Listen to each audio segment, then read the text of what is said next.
আজ থেকে বহুদিন আগের কথা বলছি।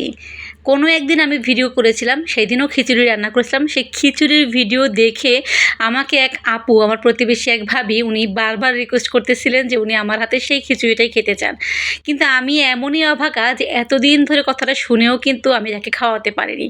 কারণ একটাই, কারণ ওই দিন আমি রান্না করেছিলাম আস্ত কালাইয়ের ডাল দিয়ে খিচুড়ি। তো উনি সেই খিচুড়িটা দেখে ওনার খেতে খুবই ইচ্ছা হচ্ছিল, কিন্তু দুর্ভাগ্যবশত আমি সেই আস্ত কালাইয়ের ডাল আর কিন্তু খুঁজে পাইনি।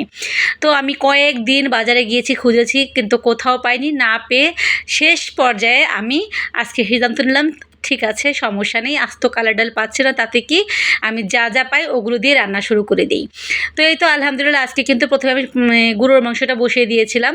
গরুর মাংসটা আগে কষিয়ে নিচ্ছি, আর ওইদিকে মাংস বসিয়ে দিয়ে আমি চলে গেছি বারান্দায়।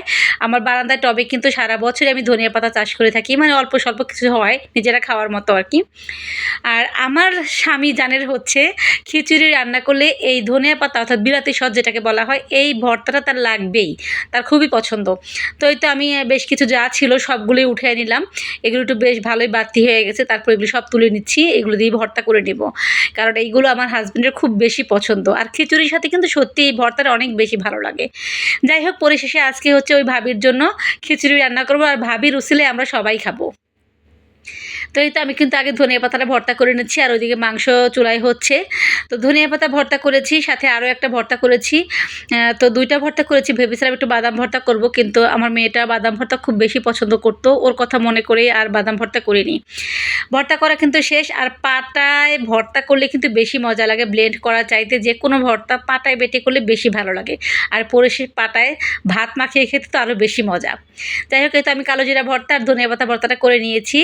এখন হচ্ছে এই যে যেটার কথা বললাম কালাই, এটা কিন্তু মাসকলাইয়ের ডাল না, এটা আমি জানি না কি ডাল, এটা আমাদের দেশীয় ডাল না। আমার দেবর যখন থাইল্যান্ড গিয়েছিল ওখান থেকে নিয়ে আসছিল, তো এই ডালটা আমার ফ্রিজে ছিল কিছুটা, ওইটা আমি দিয়ে দিলাম। আর এই যে মাসকলাইয়ের ডাল আমি আস্তটা পাইনি, তো ভাঙাটাই কিনে নিয়ে আসছি পরিশেষে।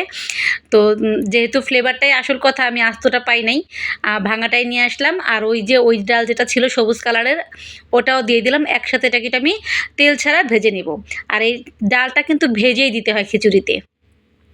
মাংসটা কষিয়ে নিচ্ছি, আর এইদিকে কিন্তু আমি আজকে রান্না করব লাল চালের খিচুড়ি। এই লাল চাল দিয়ে কিন্তু খিচুড়ি সত্যিই অনেক মজা।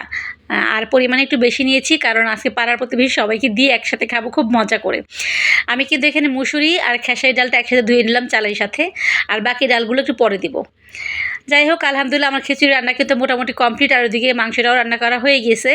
রান্না করতে করতে অনেকটা সময় লেট হয়ে গেল আজকে। এখন হচ্ছে খুব তাড়াতাড়ি করতেছিলাম আমি, যে লাঞ্চের টাইমটা পার হয়ে গেলে খাবার দিয়ে আর লাভ কি।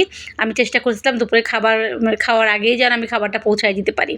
তো যাই হোক, রান্নাবান্না মোটামুটি কমপ্লিট হয়ে গেছে। এখন আমি প্লেটে সাজিয়ে দিচ্ছি। পাশের যে আছে ভাবি, তাকে আমি প্লেটে দিব। আর যেই ভাবিটা আমাকে ফোনে বলেছে বা রিকোয়েস্ট করেছে যার জন্য রান্না করা, তাকে আমি বক্সে করে তারপর তার বাসায় দিয়ে আসবো। তো এই তো আমি প্লেটে সাজিয়ে নিচ্ছি। আলহামদুলিল্লাহ তাদের সবাইকে দিয়ে এসে কিন্তু আমিও খেতে বসে গিয়েছিলাম। আসলে কি, একজনের ওসিলায় কিন্তু একটা রিজিক আমাদের ভাগ্যে থাকে। আলহামদুলিল্লাহ সত্যি কথা বলতে খিচুড়িটা অনেক বেশি ভালো লেগেছে। আর বেশি ভালো লেগেছে যে আমি ওই ভাবিটাকে তার ইচ্ছাটা পূরণ করতে পারছি এই জন্য। তো ভিডিওটি কেমন লাগলো জানাবেন। যদি ভালো লেগে থাকে অবশ্যই লাইক, কমেন্ট, শেয়ার করে পাশে থাকবেন। সবাই ভালো থাকবেন, সুস্থ থাকবেন। আল্লাহ হাফেজ।